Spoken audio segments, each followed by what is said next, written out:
Welcome back to our Advent series. My name is Peter. I'm the youth pastor of the McConnellsburg United Methodist Church. And I'm Emily, the pastor at the McConnellsburg United Presbyterian Church. And this is our dog, Marcelly. Say hi, Marcy. As you can see, we're in our pajamas because it is Friday, and every Friday we're doing a pajama party bedtime story. Emily, what are we reading today? Well, if you'll remember, last week we read The Year of the Perfect Christmas Tree, which was an Appalachian Christmas story. And that seems to have been my favorite genre of picture books growing up because my absolute favorite is called Silver Packages, which is an Appalachian Christmas story. I like to read this book every year. It has such a beautiful message. The pictures are so familiar and dear to my heart, so I hope you enjoy it too. Silver Packages, an Appalachian Christmas Story by Cynthia Rylant, paintings by Chris K. Soentpiet.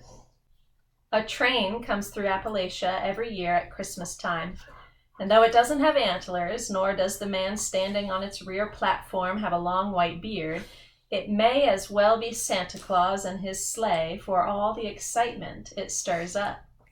People call it the Christmas train, and it has been coming to them for years. Each new child born in the mountains learns to walk, talk, and wait for the Christmas train. It is everyone's delight. The older people remember its beginning. They tell of a rich man who had come traveling through the hills by car many years back. No one knows why he came up into the hills, but why isn't important. What matters is what happened. The man had an accident. His car just took itself right over the side of a ridge, and the man slumped in that car, hurting and scared. Someone came along. Some say it was old Mr. Crookshank, but others say it was Betty Pritt. But who came along isn't important either. Whoever it was pulled that rich man out of his car and took him to a house in the hills where he was nursed and cared for until he could make it on his own. When he left, the rich man tried to give money to the people who had helped him, but they would not accept it.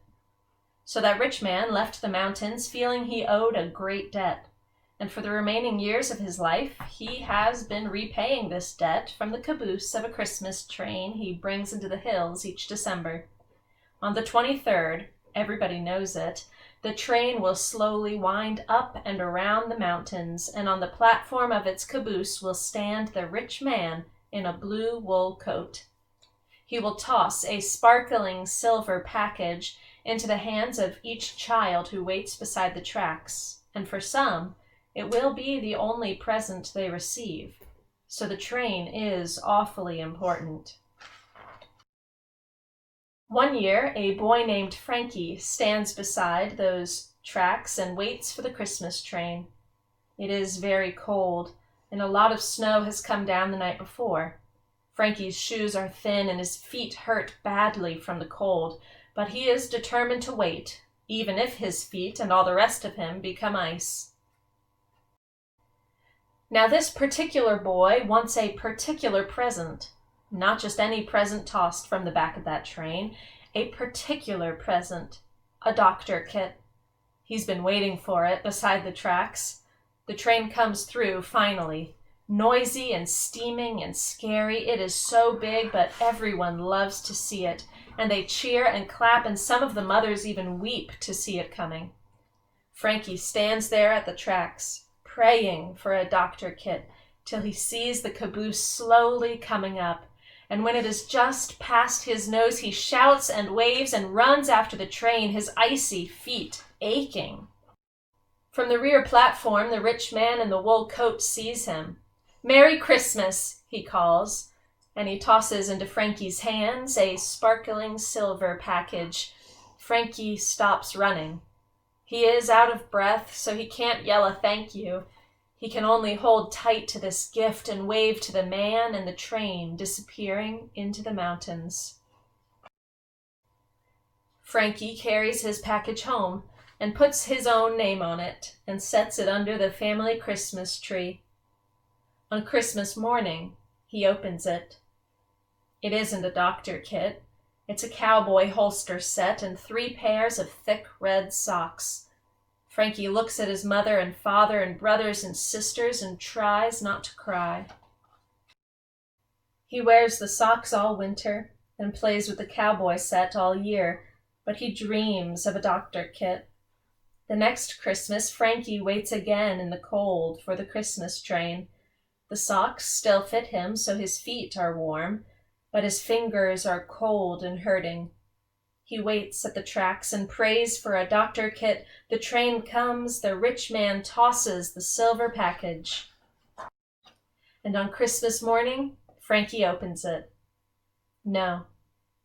It is a little police car with lights that really work, plus 2 pairs of brown mittens. Frankie doesn't cry. He wears the mittens all winter and plays with the car all year, but he dreams of a doctor kit. Frankie waits 3 more years for a doctor kit. It never comes. He gets trucks and balls and games. He gets mittens and socks and hats and scarves, but the doctor kit never comes. When Frankie grows up, he moves away out of the hills. He lives in a different place and meets different kinds of people, and he himself changes a little into a different kind of person. But deep in him, never changing, are his memories, and what he remembers most about being a boy in the hills is that just when it seemed his feet would freeze like the snow, a man on a train had brought socks. Just when it seemed his fingers were hardening to ice, the man had brought mittens. Just when the cold wind was cutting sharp as a blade into his throat, the man had brought a scarf. And just when Frankie's ears were numb with red cold, the man had brought a hat. And Frankie remembers something about owing a debt. So, a grown man who has been gone a long time moves back into those same mountains to live. His brothers and sisters are still there, waiting for him. He returns to the hills where he has grown up, and that winter near Christmas he stands at the tracks, watching the children wait for the train, and it comes, as always. The grown man watches the steam engine move toward him, watches the caboose roll by him, and he nearly runs after that train, so strong are his memories. This grown man nearly runs after a silver package. But instead, he watches a little girl chase that caboose, watches a man in a wool coat toss her a sparkling silver package, watches the gift land near the little girl's feet, watches her running so fast that she trips on her silver package, watches her fall hard to the ground. The grown man does run now, but not for a train, not for a rich man in a wool coat, for a little girl. He picks her up.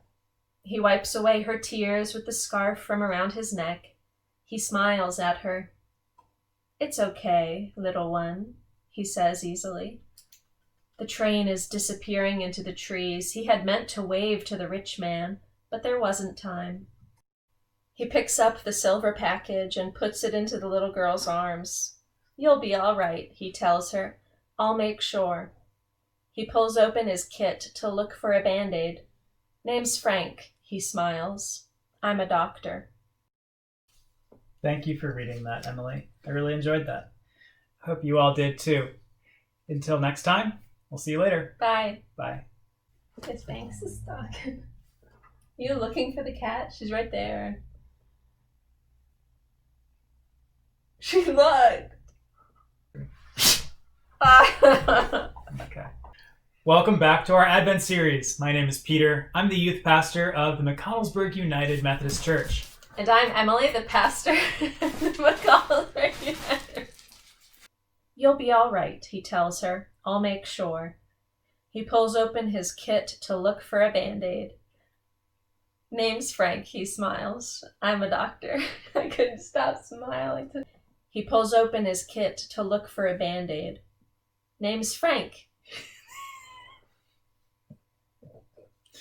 You're almost there, babe. It's literally one sentence. Are you like trying not to cry? What's happening? I'm trying. I'm so happy by the story. It makes me so happy that my voice is breaking in smile.